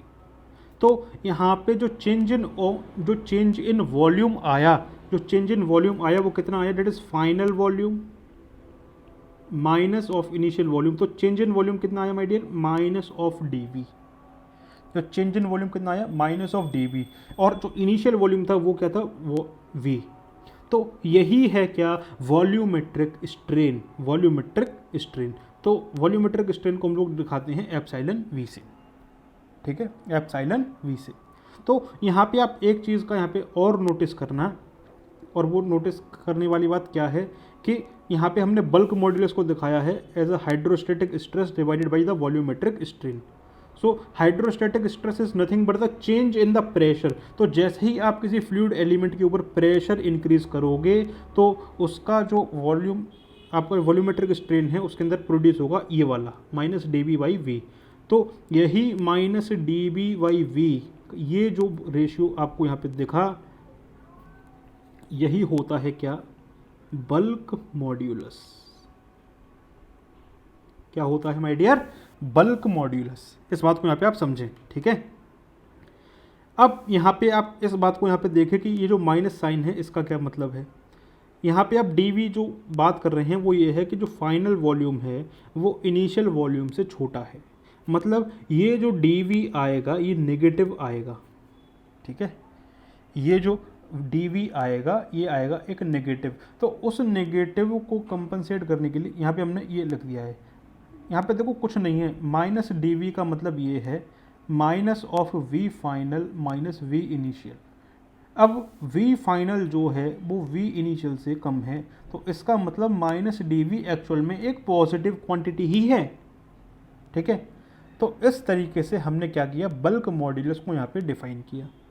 तो अगर हम बल्क मॉड्यूलस को और अच्छे तरीके से लिखें तो जो बल्क मॉड्यूलस है वो ये है, for a given hydrostatic stress D P, यहाँ पे हम इसको लिख देते हैं लाइक दिस, इस तरीके से, ठीक है। थोड़ा सिंपल वे में इसको मैं यहाँ पे लिख दिया, क्लियर है। अब यहाँ पे देखो, अगर मैं चाहूँ कि इसको डेंसिटी के टर्म्स में लिखूँ तो कैसे लिखूँगा, मैं लिखना चाहूँगा डेंसिटी को as a mass by volume, और अगर हम यहाँ पे देखें तो मास को लिख सकते हैं डेंसिटी इनटू वॉल्यूम। यहाँ पे मास क्या है माय डियर, फिक्स है, फॉर अ फिक्स्ड मास की बात हो रही है, क्लोज्ड सिस्टम की बात हो रही है। For a closed system mass will remain fixed. तो अगर हम इसको डिफरेंशिएट करें तो मास तो क्या है, कांस्टेंट है, तो ये तो ऐसे का ऐसा ही रहेगा। अगर आप देखो इसको डेंसिटी, जब हम इसको डिफरेंशिएट करेंगे लॉग वॉग ले करके, तो देखो क्या होगा, मैं आपको देखो पूरा ही दिखा देता हूँ। मैं कह रहा हूँ कि दोनों तरफ क्या ले लो, लॉग ले लो, तो ये हो जाएगा log M is equals to log rho plus log of volume. अब यहाँ पे फॉर अ फिक्स्ड मास की अगर हम बात करेंगे तो मास तो क्या है, कांस्टेंट है, तो ये इसका डेरिवेटिव तो क्या हो जाएगा, ज़ीरो। तो यहाँ पे हम देखेंगे रो का derivative with respect to density, मतलब ये हो जाएगा कितना, डी रो बाई रो, और इसी तरीके से ये हो जाएगा डी बी बाई वी। इसका मतलब ये हुआ कि minus of d B by v can be represented as d rho by rho. तो जो बल्क मॉड्यूलस की ये वाली जो डेफिनेशन थी, इसमें minus D B by v की वैल्यू को इससे सब्सटीट्यूट कर सकते हैं। तो यहाँ से बल्क मॉड्यूलस को लिखा जा सकता है d p divided by D rho by rho. तो यहाँ से इसको और जनरल टर्म्स में लिख सकते हैं, that is K rho into D P by D rho. इस तरीके से यहाँ पे लिखा जा सकता है। तो ये आ गया क्या, बल्क मॉड्यूलस का एक्सप्रेशन। ये आ गया क्या, बल्क मॉड्यूलस का एक्सप्रेशन माय डियर फ्रेंड्स। अब बल्क मॉड्यूलस अगर आपको पता है तो कंप्रेसिबिलिटी बड़े आसानी से पता की जा सकती है, जो कि होती है inverse of the bulk modulus. तो अगर कोई पूछता है किसी फ्लूइड की कंप्रेसिबिलिटी के बारे में तो आप इसको देखो इस तरीके से लिख सकते हो, that is minus of D v divided by v d p, या फिर d rho divided by rho d p. मतलब कुछ नहीं किया है, बल्क मॉड्यूलस का रेसिप्रोकल कर दिया है। ठीक है, बल्क मॉड्यूलस का क्या कर दिया है, रेसिप्रोकल कर दिया है। यहाँ पे आप समझें। अब यहाँ पे देखो क्या हो रहा है, ये जो है ये क्या है, कंप्रेसिबिलिटी है, ये क्या है, कंप्रेसिबिलिटी है, और ये क्या है, ये है बल्क मॉड्यूलस। ये क्या है यहाँ पे, बल्क मॉड्यूलस। ठीक है, अब यहाँ पे देखिए, अगर हम बात करते हैं for a given pressure change greater than zero, means यहाँ पे हम क्या कर रहे हैं, प्रेशर को बढ़ा दिया। प्रेशर को जैसे ही हमने यहाँ पे बढ़ा दिया, अगर चेंज इन वॉल्यूम ज़ीरो है या फिर चेंज इन डेंसिटी ज़ीरो है, तो देखो कंप्रेसिबिलिटी जो होगी ये हो जाएगी ज़ीरो। देखो मैथमेटिकल एक्सप्रेशन भी यही बता रहे हैं कि for a given pressure change TP if the change in volume और change in density is zero then compressibility comes out to be zero and such fluids are known as incompressible fluids. Incompressible fluids. तो incompressible fluids का जो compressibility है वो क्या है, zero है। Incompressible, एक सेकेंड,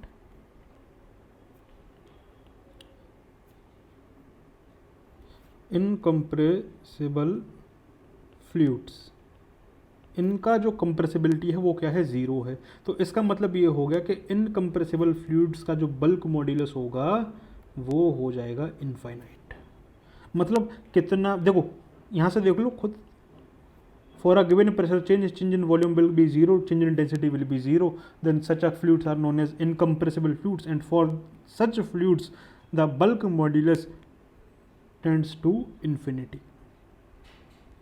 ठीक है, so bulk modulus defines the opposition for compression, that is larger the value of bulk modulus gives the less ability of compression, gives the less ability of the compression। ठीक है, तो अगर हम यहाँ पे बात करते हैं, जैसे कि ऊपर हमने यहाँ पे डिस्कशन किया था, कहाँ गया ये वाला, देखो ये, तो यहाँ पे आप देखो वाटर का जो बल्क मॉड्यूलस है वो है ज़्यादा in comparison to air. Means water क्या है, लेस कंप्रेसिबल है। इसका मतलब क्या है, एयर ज़्यादा कंप्रेसिबल है।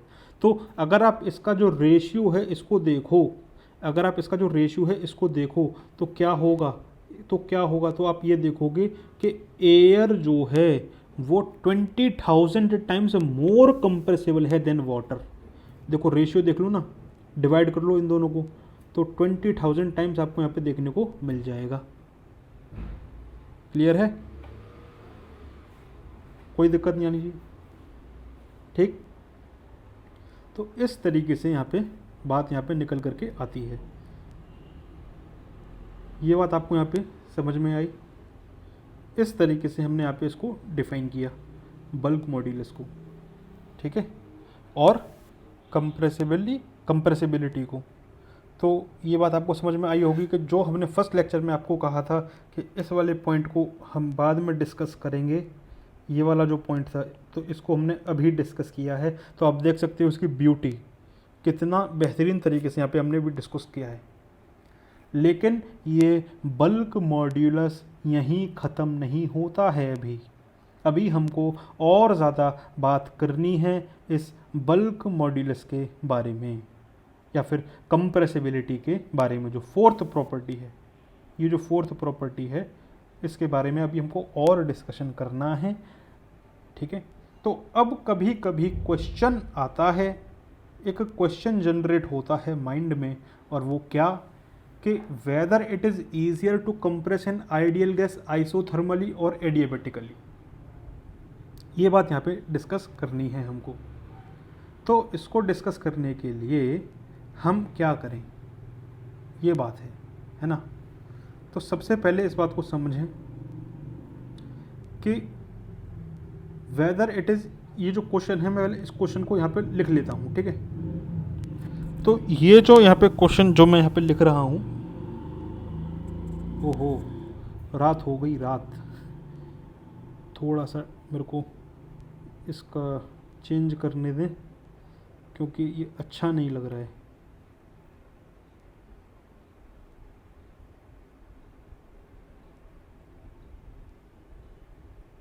अब ठीक है, यस। यहाँ पे देखिए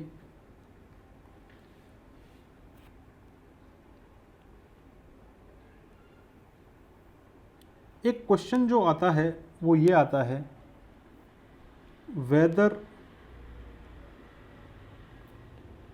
it is easier to compress an ideal gas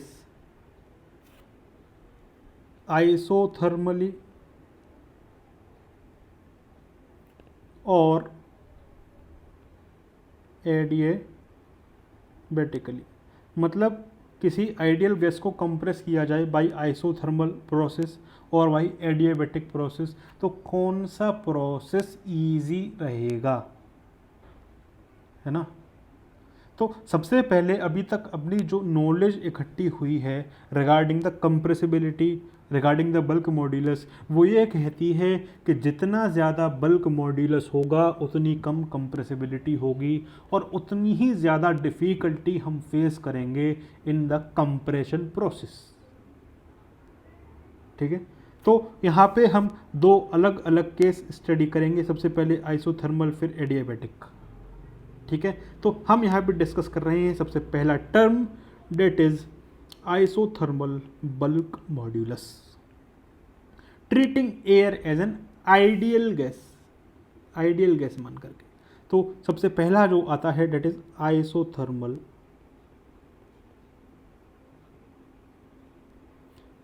bulk modulus and it is represented by the symbol Kt. It is represented by the symbol Kt. अब यहाँ पे समझो कि आइसोथर्मल प्रोसेस क्या होती है। सबसे पहले देखो, कंप्रेशन हमको इस तरीके से करना है कि जो प्रोसेस हो वो आइसोथर्मल हो, मतलब किसी आइडियल गैस को हमको इस तरीके से कंप्रेस करना है कि उसका टेम्परेचर चेंज ना हो। Means through out the process जो गैस का टेम्परेचर है, थ्रू आउट द प्रोसेस जो गैस का टेम्परेचर है कंप्रेशन प्रोसेस के दौरान वो क्या हो, वो चेंज ना हो। तो ऐसा कब पॉसिबल होगा, इसके बारे में हम यहाँ पे थोड़ा सा डिस्कशन करेंगे कि आइसोथर्मली हम कैसे कंप्रेशन कर सकते हैं। Let us consider my dear friends, this is a piston cylinder arrangement। ये एक सिलेंडर है और ये एक पिस्टन है और इसके अंदर गैस के मॉलिक्यूल्स यहाँ पे आप देखिए इस तरीके से हैं। कंप्रेशन का मतलब ये है कि आप पिस्टन के ऊपर क्या करेंगे, एक फोर्स अप्लाई करेंगे जिसकी वजह से पिस्टन नीचे की तरफ जाएगा। अब ये क्या है, क्लोज्ड सिस्टम है एक, मतलब इसका मास क्या है, फिक्स है। इसका मास क्या है, फिक्स है। तो जैसे ही आप इसके ऊपर प्रेशर अप्लाई करेंगे, जैसे ही इसके ऊपर आप क्या करेंगे, प्रेशर अप्लाई करेंगे, तो प्रेशर जैसे ही आप इसके ऊपर अप्लाई करेंगे तो जो पिस्टन है ये नीचे की तरफ मूव करनी शुरू होगी और जो गैस का जो वॉल्यूम है वो डिक्रीज होगा। मीन्स गैस के मॉलिक्यूल्स जो पहले इतने रीजन में थे, लेटस से पिस्टन खिसक करके यहाँ आ गया, तो ये सारे मॉलिक्यूल्स जो थे, ये जो सारे मॉलिक्यूल्स थे वो बस अब इतने ही रीजन में रहे। मतलब ये देखो, मतलब इनका वॉल्यूम हो गया कम, मतलब इनके जो गैस के मॉलिक्यूल्स है वो एक दूसरे के पास पास आ गए। तो क्या हो रहा है, रैंडमनेस इनकी बढ़ेगी क्योंकि इंटरमोलिकुलर डिस्टेंस क्या हो गया, इनके बीच में कम हो गया है, ठीक है। ये मॉलिक्यूल्स पास पास आ गए, रैंडमनेस इसकी बढ़ गई। अब जब रैंडमनेस इसकी बढ़ी तब क्या होगा, रैंडमनेस बढ़ने के कारण कोलिजन ज़्यादा होंगे, और कोलिजन जब ज़्यादा होंगे तो टेम्परेचर भी ज़्यादा इसका होगा। तो इसीलिए इन जनरल कंप्रेशन प्रोसेस में क्या होता है, टेम्परेचर इंक्रीज होता है इन केस ऑफ गैस। जब गैस का कंप्रेशन करते हैं तब क्या होता है कि जो टेम्परेचर है वो इंक्रीज करता है। लेकिन हमको कंप्रेशन इस तरीके से करना है कि इस गैस का टेम्परेचर चेंज ना हो, मतलब आइसोथर्मली। तो कैसे होगा, इसके बारे में हम यहाँ पे डिस्कशन करेंगे। बेसिकली ये थर्मोडायनेमिक्स का टॉपिक है, लेकिन फिर भी हम यहाँ पे इसको डिस्कस करते हैं। तो देखिए कि आइसोथर्मल कंप्रेशन कैसे होगा। तो अभी आपने यहाँ पे देखा कि जब किसी गैस को कंप्रेस किया जाता है तो उसके मॉलिक्यूल्स एक दूसरे के पास आते हैं, जिसकी वजह से रैंडमनेस और जो मॉलिक्यूलर मोमेंटम ट्रांसफर है, कोलिजन्स जो हैं वो बढ़ते हैं, जिसकी वजह से टेम्परेचर बढ़ता है। और किसी गैस का टेम्परेचर बढ़ना ये बताता है कि उसकी इंटरनल एनर्जी में इंक्रीमेंट आ गया है। तो अगर हम चाहते हैं कि कंप्रेशन की प्रोसेस में टेम्परेचर ना बढ़े, तो ये बात कैसे हो सकती है कि जितना इंटरनल एनर्जी में चेंज आ रहा है, उतनी ही एनर्जी इस सिस्टम से बाहर निकल जाए इन द फॉर्म ऑफ हीट। तो इस प्रोसेस में, कंप्रेशन प्रोसेस में अगर ऐसा हो रहा है कि जितनी इंटरनल एनर्जी गैस मॉलिक्यूल्स की बढ़ रही है, उतनी ही energy in the form of heat system से बाहर निकल जाए, तो जो गैस मॉलिक्यूल्स हैं उनका टेम्परेचर चेंज नहीं होगा। तो इस प्रोसेस को बोलते हैं कि isothermal compression process. So isothermal compression is a process of heat rejection. Okay, isothermal compression is the process of heat rejection. और हाउ, एक चीज और यहाँ पे समझने वाली ये है कि आइसोथर्मल प्रोसेस जो होती हैं वो होती हैं at a very slow manner, बहुत धीरे धीरे। ठीक है, तो ये खैर थर्मोडायनेमिक्स का पार्ट है, लेकिन मैंने सिर्फ आपको एक ब्रीफ इंट्रो दे दिया कि आइसोथर्मल कंप्रेशन कैसे होता है। ठीक है, तो यहाँ पे आपको ये बात समझ में आएगी आइसोथर्मल कंप्रेशन कैसे होता है। लेकिन अब आप यहाँ पे बात कर रहे हैं आइसोथर्मल बल्क मॉड्यूलस की। आइसोथर्मल बल्क मॉड्यूलस की हम यहाँ पे बात कर रहे हैं। तो सबसे पहले इस बात को यहाँ पे देखो। देखिए, अगर हम बात करते हैं आइडियल गैस की, तो according to the ideal gas equation in terms of density, जो एब्सोल्यूट प्रेशर होता है वो होता है density into characteristic gas constant into absolute temperature. ठीक है, अब अगर हम यहाँ पे बात करें, देखो आर और टी क्या है, कांस्टेंट है, क्योंकि टेम्परेचर फिक्स है आपका। टेम्परेचर आपका यहाँ पे क्या है, फिक्स।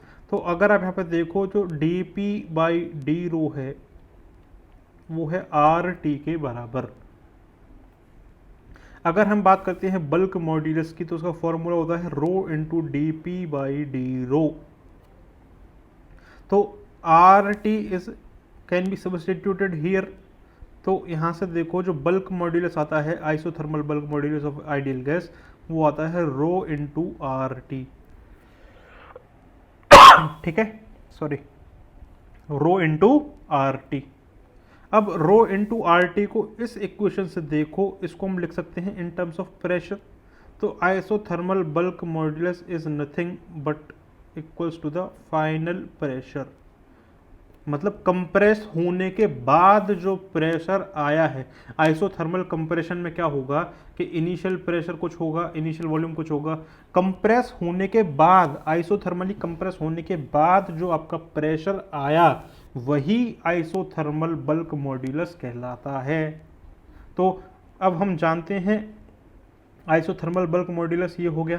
तो आइसोथर्मल कंप्रेसिबिलिटी जो होगी, डेट इज बीटा टी से मैं इसको रिप्रेजेंट कर देता हूँ, तो वो हो जाएगी inversely proportional to the inverse of the isothermal bulk modulus and it is equals to 1 upon P, where P is the absolute pressure after the compression process is achieved.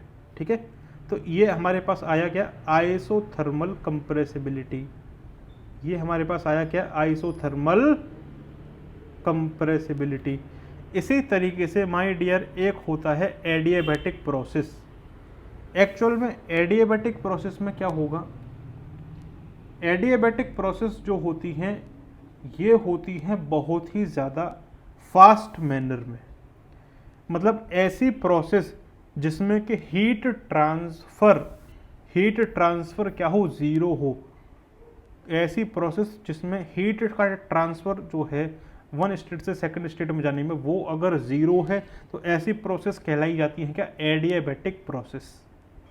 Adiabatic process. तो isothermal bulk modulus हमने discuss किया, अब हम यहाँ पे discuss कर रहे हैं किसको, एडियाबैटिक बल्क मॉड्यूलस को। एडियाबैटिक बल्क मॉड्यूलस को, और इसको हम लोग रिप्रेजेंट करेंगे के ए से। तो एडियाबैटिक प्रोसेस समझ में आई कि एक ऐसी प्रोसेस जिसमें कि हीट का इंटरेक्शन क्या हो, ज़ीरो हो, और प्रेशर वर्सेस वॉल्यूम डायग्राम पे ये जो प्रोसेस होती हैं ये रिप्रेजेंट की जाती हैं p v raise to the power gamma is equals to constant, where gamma is the index of expansion और कंप्रेशन। ठीक है, हम जानते हैं कि डेंसिटी जो होती है ये होती है मास अपॉन वॉल्यूम। तो यहाँ से हम वॉल्यूम को लिख सकते हैं मास इनटू डेंसिटी, और सीधा इस इक्वेशन में अगर हम इसको ले जाएं तो यहाँ से हम देखेंगे कि जो इक्वेशन निकल करके आती है वो आती है pressure into M raise to the power gamma divided by rho raise to the power gamma is equals to constant. तो इसका मतलब ये हुआ माय डियर कि pressure divided by rho raise to the power gamma is equals to constant divided by M raise to the power gamma. अब bulk modulus क्या होता है, ये होता है rho times of D P by D rho. तो ये जो इक्वेशन निकल करके आई है, इस इक्वेशन में हम क्या करेंगे, इस इक्वेशन को हम लोग डिफरेंशिएट करते हैं विद रिस्पेक्ट टू डेंसिटी। तो जब हम ऐसा करेंगे तो क्या निकल करके आएगा, ये निकल करके आएगा gamma times of rho raise to the power gamma minus 1, और साथ में ये constant divided by M raise to the power gamma. ठीक है, m raise to the power gamma. अब यहां से देखो क्या किया, यहां से देखो क्या किया, देखो ये निकल करके आ गया। इसके बाद यहां पे अगर हम बात करते हैं बल्क मॉड्यूलस की और एडियाबैटिक बल्क मॉड्यूलस की, तो यहाँ पे हम इसको लिखेंगे rho times of D P by D rho. अब D P by D rho की वैल्यू को उठा करके यहाँ रख देना, रो इसमें एक मल्टीप्लाई और हो जाएगा, तो ये हो जाएगा गामा इंटू रो की power gamma into constant divided by M raise to the power gamma. अब ये क्या है, ये क्या लिखा हुआ है, ये जो क्वांटिटी है और ये जो क्वांटिटी है इसको उठा करके क्रॉस मल्टीप्लाई करोगे तो it is nothing but the pressure itself, it is nothing but the pressure itself. और ये प्रेशर वो प्रेशर है जब एडियाबैटिक कंप्रेशन हो चुका है उसके बाद जो प्रेशर मिला ये वो प्रेशर है। तो यहाँ पे एडियाबैटिक बल्क मॉड्यूलस जो आया वो आया gamma times of P, gamma times of P. ठीक है, तो एडियाबैटिक कंप्रेसिबिलिटी की बात अगर हम करें तो वो हो जाएगा inverse of adiabatic bulk modulus, that is inverse of gamma times of P. तो ये हमारे पास आया क्या, एडियाबैटिक कंप्रेसिबिलिटी। ये क्या आया हमारे पास, एडियाबैटिक कंप्रेसिबिलिटी।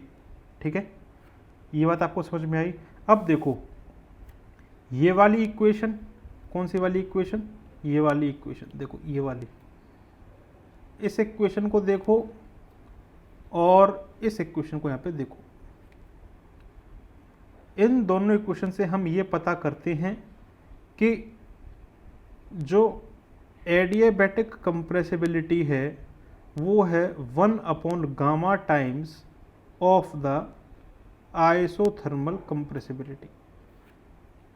ठीक है, so from the above discussion we can see that compressing a gas isothermally is easier than compressing a gas adiabatically. यहाँ पे देखो कि जो आइसोथर्मल कंप्रेसिबिलिटी है वो है gamma times of adiabatic compressibility.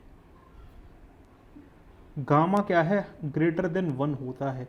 तो my dear, isothermal compressibility is more than the adiabatic compressibility, so hence we can say that it is easier to compress a gas isothermally than adiabatically, because in case of adiabatic compression, adiabatic compression में क्या होता है, temperature का increase होता है। Temperature का increase हुआ, temperature का इंक्रीज हुआ, ठीक है, because in case of adiabatic compression due to the increase in the temperature randomness of the gas molecules increase and hence they provide greater resistance to the motion of piston during the compression and hence compression is difficult in adiabatic process। देखो होता क्या है कि ये हमारे पास क्या है, piston cylinder arrangement है। अब जैसे ही क्या करेंगे, एडियाबैटिक कंप्रेशन अगर हम कर रहे हैं तो क्या होगा, रैंडमनेस जो है गैस मॉलिक्यूल की बढ़ती चली जाएगी। रैंडमनेस मॉलिक्यूल की जब बढ़ती चली जाएगी गैस मॉलिक्यूल्स की, तो ये क्या करेंगे, इस पिस्टन के मोशन को रेजिस्टेंस ऑफर करेंगे। मतलब ये पिस्टन इस गैस को कंप्रेस करना चाह रहा था, लेकिन इस गैस के मॉलिक्यूल्स जो कि जिनका कि रैंडमनेस बढ़ चुका है, ये इस पिस्टन को रेजिस्टेंस ऑफर करेंगे और इसके कंप्रेशन की प्रोसेस में ऑब्स्ट्रक्शन क्रिएट करेंगे। तो ये बात आपको यहाँ पे समझ में आई। इसीलिए adiabatic compression is difficult in comparison to isothermal compression. ठीक है, अब अगर हम बात करें प्रेशर बढ़ाने पे क्या होगा, जब हम प्रेशर बढ़ाते हैं, जब हम प्रेशर बढ़ाते हैं तो कंप्रेसिबिलिटी डिक्रीज करती है। यही तो भाई अभी तक हमने ऊपर सीखा। जैसे ही हम प्रेशर बढ़ाएंगे, देखो कंप्रेसिबिलिटी क्या है, minus of dV divided by VdP। जैसे ही हम प्रेशर बढ़ाएंगे कंप्रेसिबिलिटी क्या कर रही है, डिक्रीज कर रही है। क्यों कर रही है, क्योंकि मॉलिक्यूल्स जो हैं वो एक दूसरे के पास आ जा रही हैं प्रेशर बढ़ाने पे। मॉलिक्यूल्स जो हैं एक दूसरे के पास आ जा रहे हैं प्रेशर बढ़ाने पे, और वो रेजिस्टेंस प्रोवाइड करेंगे for the further compression, resistance provide करेंगे फॉर द फर्दर कंप्रेशन। इसीलिए प्रेशर बढ़ाने पर अगर आप देखो तो क्या होगा, compressibility will going to decrease, compressibility will going to decrease. Clear है? आई होप आपको ये बात समझ में आई होगी। तो ये दो टर्म थे, डेट इज आइसोथर्मल कंप्रेसिबिलिटी और एडियाबैटिक कंप्रेसिबिलिटी। ये भी हमने इसका डिस्कशन यहाँ पे कर लिया है। ठीक है, तो नेक्स्ट अब हम यहाँ पे डिस्कस करते हैं वो है एप्लीकेशन ऑफ कंप्रेसिबिलिटी। अब जो नेक्स्ट डिस्कशन है वो ये है कि एप्लीकेशन ऑफ कंप्रेसिबिलिटी, तो इसको यहाँ पे ध्यान से देखेंगे। सो नेक्स्ट टॉपिक इज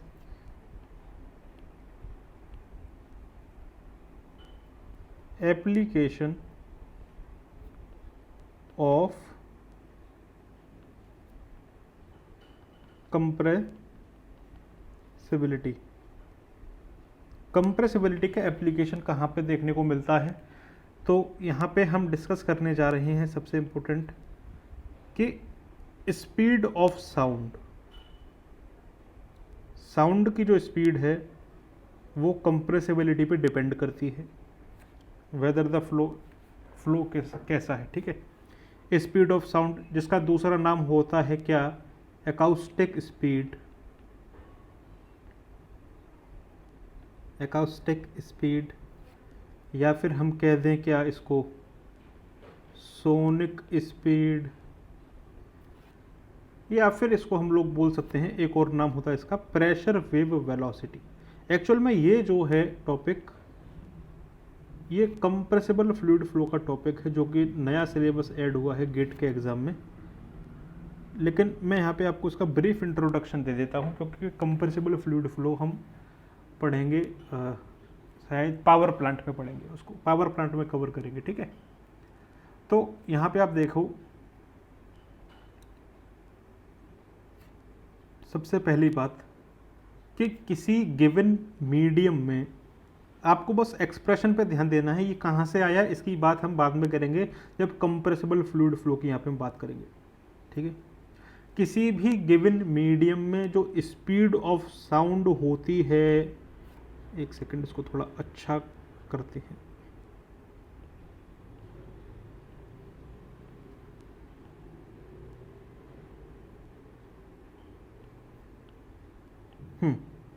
किसी भी गिवन मीडियम में जो स्पीड ऑफ साउंड का एक्सप्रेशन निकल करके आता है, that is denoted by c, and it is equal to the square root of change in pressure with respect to density, where dp is the pressure change and d rho is the corresponding density change। भाई speed जो होती है sound की वो depend करती है कि किस मीडियम की आप यहाँ पे बात कर रहे हैं। तो अगर आप यहाँ पे एक बात को यहाँ पे देखिए कि जब हमने बल्क मॉड्यूलस को डिफाइन किया था, जब हमने बल्क मॉड्यूलस की डेफिनेशन डेंसिटी के टर्म्स में कुछ इस तरीके से यहाँ पे लिखी थी। तो अगर आप चाहें तो इस dp बाई डी रो को k बाई रो भी लिख सकते हैं, k बाई रो भी लिख सकते हैं। तो इसको k बाई रो भी लिखा जा सकता है। अब k क्या है? Bulk modulus. रो क्या है? डेंसिटी। और ये क्या है? प्रॉपर्टीज हैं मीडियम की। इसलिए speed of sound depends upon the properties of the medium. तो ये एक एक्सप्रेशन है। अब डिपेंड करता है कि बल्क मॉड्यूलस कौन सा है ना। हम यहाँ पे बेसिकली बात कर रहे हैं फ्लूइड्स की, सॉलिड्स की बात नहीं हो रही है। फ्लूइड्स के केस में जो स्पीड ऑफ साउंड होता है वो जो हमारा मीडियम है वो क्या है? फ्लूइड। जो हमारा मीडियम है वो क्या है? फ्लूइड। अब फ्लूइड में आते हैं क्या? लिक्विड्स और गैसेस। सॉलिड के बारे में बात नहीं कर रहे हैं हम। तो speed of sound in case of fluid is given by this expression and it can be represented in this format also, where k is the bulk modulus and rho is the density। अब यहाँ पे बात आती है कि bulk modulus कौन सा? Isothermal bulk modulus हो सकता है और एडियाबैटिक बल्क मॉड्यूलस भी हो सकता है, ठीक है। तो अगर हम कंसीडर करें एयर को एज अ आइडियल गैस और कंसीडर करते हैं उसमें भी कैसा? Adiabatic bulk modulus. देखना अभी बहुत ही बढ़िया सा एक आपको इंफॉर्मेशन यहाँ से निकल करके आएगी, और वो ये कि एडियाबैटिक बल्क मॉड्यूलस जो होता है, अभी हमने ऊपर डिस्कस किया था, ये होता है gamma times of P. Gamma times of P and it will be divided by also rho. तो ये आया एक्सप्रेशन। अब हमने एयर को ट्रीट किया है एज ए आइडियल गैस, तो आइडियल गैस में जो प्रेशर होता है वो होता है rho times of are T. तो जब हम प्रेशर, तो यहाँ से पी बाई रो को हम लिख सकते हैं क्या? Are T. तो यहाँ से एयर को आइडियल गैस मान करके और एडियाबैटिक बल्क मॉड्यूलस की कंडीशन को ध्यान में रखते हुए जो स्पीड आती है वो आती है कितनी? Gamma R T. कितनी आती है? गामा आर टी, ठीक है। अब यहाँ पे हम कंसीडर करते हैं क्या? कुछ डेटा को यहाँ पे हम कंसीडर करते हैं। लेट अस से अगर हम टेम्परेचर लेते हैं, एब्सोल्यूट टेम्परेचर लेते हैं 25 degree Celsius, means absolute temperature corresponding to 25 degree Celsius will be 298 kelvin approximate, ठीक है।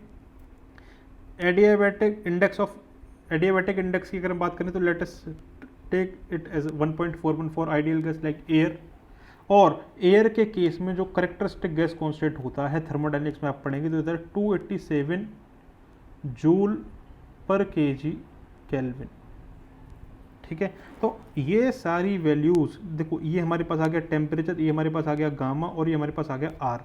तो जब ये सारी वैल्यूज़ आप इसके अंदर पुट करेंगे तो आप पाएंगे कि जो एयर की जो साउंड की वेलोसिटी होती है एयर के अंदर एट दिस कंडीशन वो आती है करीब करीब 347.35 मीटर पर सेकंड या फिर करीब करीब 348 मीटर पर सेकंड।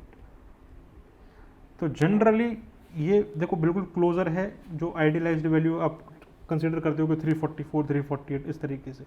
ठीक है, तो आपने यहाँ पे देखा कि किस तरीके से हमने यहाँ पे साउंड की वेलोसिटी को यहाँ पे डिफाइन किया। अब यहाँ पे एक अगला टर्म और आता है, एक आता है मैक नंबर का कंसेप्ट। ये तो हमने देख लिया कि स्पीड ऑफ साउंड कैसे देखा जाता है, या फिर अकाउस्टिक स्पीड या फिर सोनिक स्पीड या फिर प्रेशर वेव वेलोसिटी। दूसरा जो कंसेप्ट है वो किसका कंसेप्ट है? मैक नंबर का कंसेप्ट है। एक्चुअल में मैं मैक नंबर की यहाँ पे आपको जनरलाइज डेफिनेशन दे रहा हूँ। और मैक नंबर क्या होता है? ये होता है क्या? Velocity of flow divided by the velocity of sound. Velocity of sound, if the velocity of a flow is v and the velocity of sound is c, so ये जो रेशियो होता है इसको हम लोग बोलते हैं मैक नंबर। ये जनरलाइज्ड,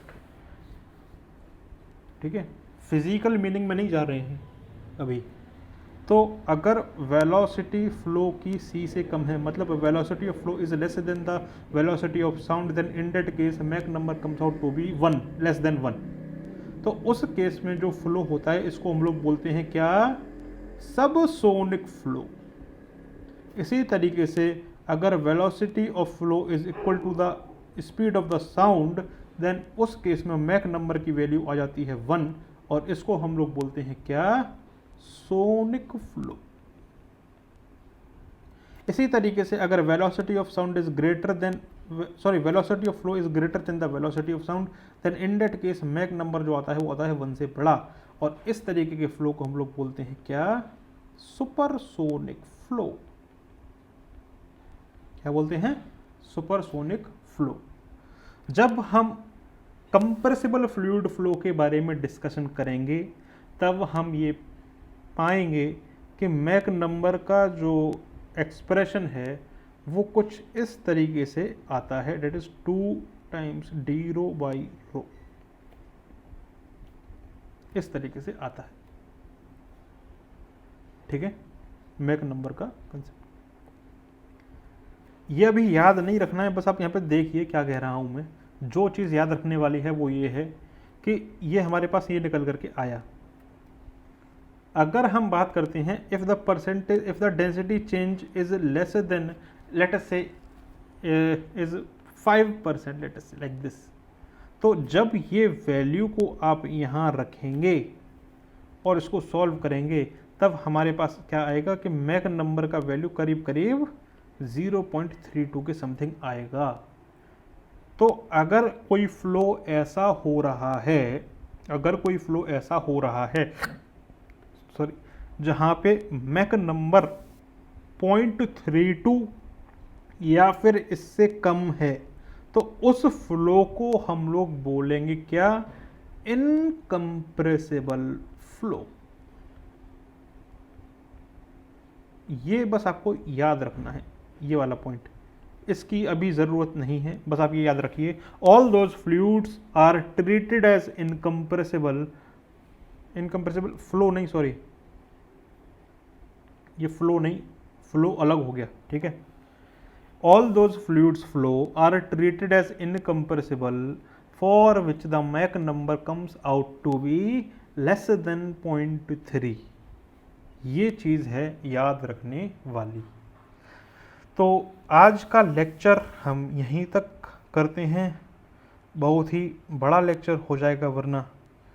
तो आज हमने कुल मिलाकर के 4 प्रॉपर्टीज़ फ्लूइड्स की पढ़ी, 4 और बची हैं, और सबसे शानदार प्रॉपर्टी जो थी आज की वो थी क्या, ये कंप्रेसिबिलिटी, जिसमें हमने इतना सारा इन डेप्थ जा कर के सारी चीज़ें पढ़ने की कोशिश की, सारे टर्म्स का फिज़िकल सिग्निफिकेंस जानने की कोशिश की।